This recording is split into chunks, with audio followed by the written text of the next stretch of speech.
इतवार के रोज नेपाल के वजीर आजम बालिन शाह ने पार्लियामेंट में ऐसा बयान दिया कि उसके बाद सियासी और डिप्लोमेटिक हलकों में हंगामा बर्पा हो गया है। अंग्रेजी रोजनामा काठमांडू पोस्ट के मुताबिक इतवार को नेपाली पार्लियामेंट से खिताब करते हुए बालिन शाह ने कहा, वजीर आजम बनने के बाद मुझे पता चला कि सिर्फ इंडिया ने ही नेपाल की जमीन पर कब्जा नहीं किया है, बल्कि नेपाल ने भी कई जगहों पर इंडिया की जमीन पर कब्जा किया है। दरअसल पार्लियामेंट सेशन के दौरान श्रम शक्ति पार्टी के मेंबर पार्लियामेंट आर एन राय ने इंडिया और नेपाल के दरमियान बॉर्डर डिस्प्यूट पर सवाल किया था, जिसके जवाब में वजीर आजम ने ये जवाब दिया था।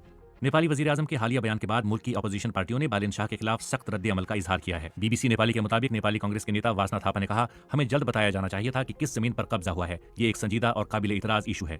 उन्होंने पीएम के बयान को पार्लियामेंट के रिकॉर्ड से हटाने का मुतालबा भी किया। नेपाल के साबिक डिप्टी पीएम कमल थापा ने कहा कि अगर वजीर आजम को लगता है कि नेपाल ने इंडिया की जमीन पर कब्जा किया है तो इज्जत के साथ उसे इंडिया को वापस कर देना चाहिए। उन्होंने एक्स पर लिखा, उन्हें अवाम को साफ तौर पर बताना चाहिए कि वो कौन सी जगह है और उसके क्या सबूत हैं। उन्हें तुरंत उस गलती को सुधारना चाहिए और इज्जत के साथ वो जमीन भारत को वापस कर देनी चाहिए। ताहम मेरे ख्याल में वजीर आजम का ये बयान बढ़ा चढ़ाकर पेश किया गया और गलत है।